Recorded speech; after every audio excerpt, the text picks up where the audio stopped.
Sir photo के संतकం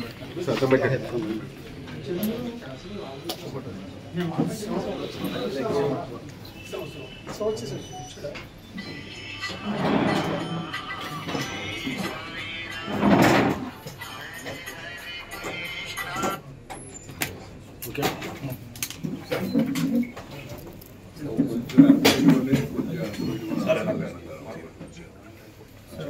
मुझे पैकी अभी फेस सर में डाउन कर पेज पेज यार ओके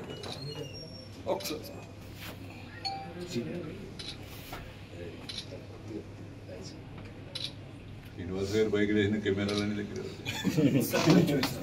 కార్యకర్తలకు విలువ లేదు. వాలంటీర్ వ్యవస్థ పెట్టిన తర్వాత పంచాయతీ ప్రెసిడెంట్లకు విలువ లేదు, నాయకులకు విలువ లేదు. వాటం పాలైనప్పటికీ కూడా 19లో ఎన్నికలు కూడా సమాయత్తమై 14లో మున్సిపల్ ఎలక్షన్లు, జడ్పీటీసీ ఎలక్షన్లో, పంచాయతీ ఎన్నికలు ఇవన్నిటిని కూడా పోరాటం చేయడం జరిగింది.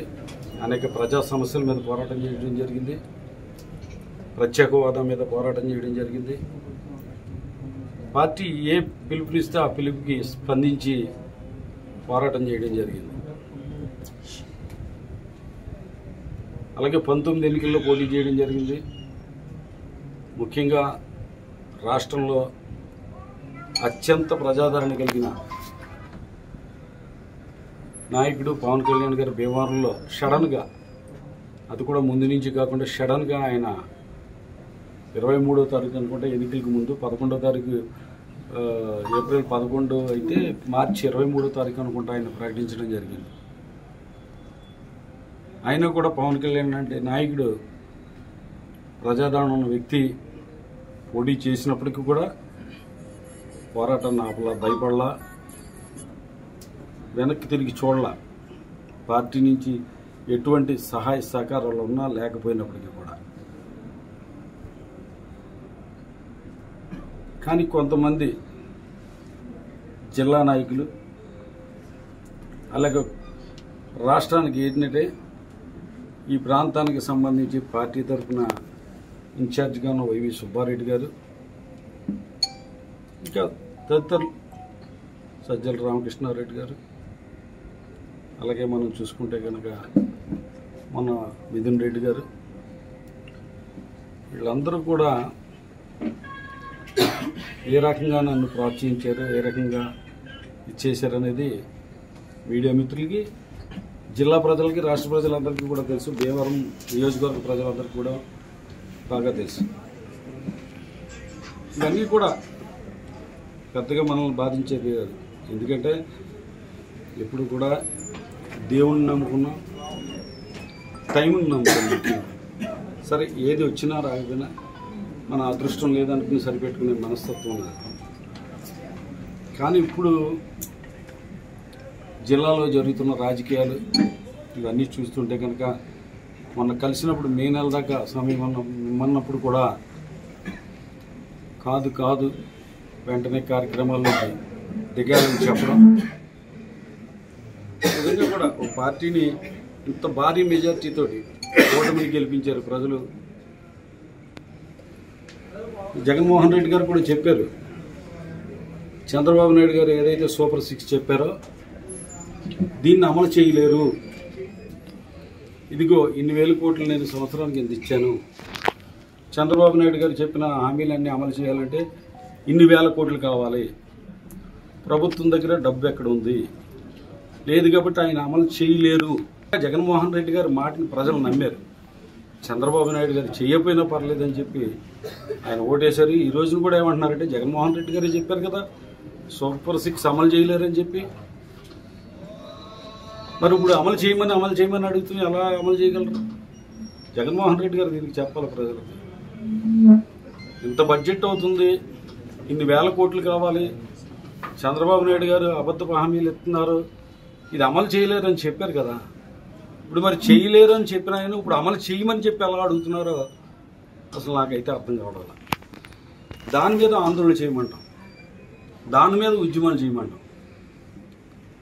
ఇది ప్రజలకు అర్థమయ్యేటట్టు చెప్పాలి. సరే పార్టీకి సంబంధించిన అనేక మంది నాయకులు కార్యకర్తలు సచివాలయాలు కట్టారు,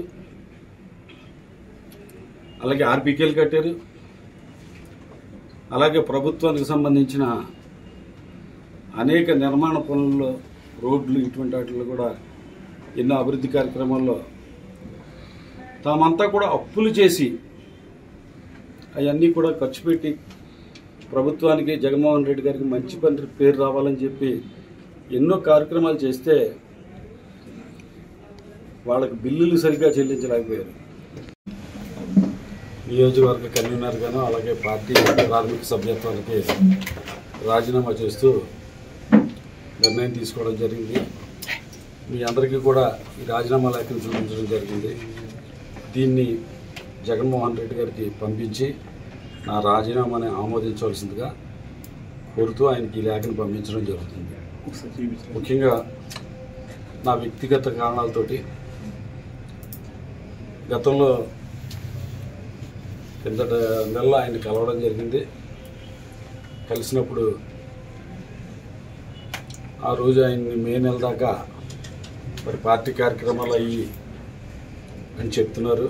మే నెల దాకా సమయం అని చెప్పి అడగడం జరిగింది.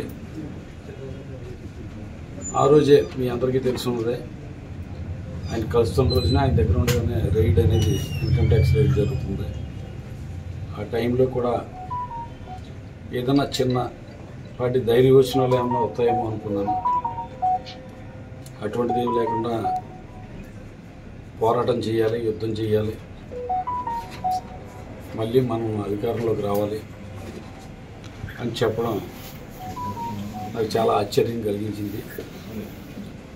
పార్టీ నాయకులు కార్యకర్తలు ఎటువంటి ఇబ్బందుల్లో ఉన్నారు ఏంటనేది ఆ క్షణంలో ఆయన నాయకులు కార్యకర్తల పట్ల ఒక సానుకూలమైన దృక్పథంతో ఆలోచిస్తున్నారనేది నాకు అనిపించలా.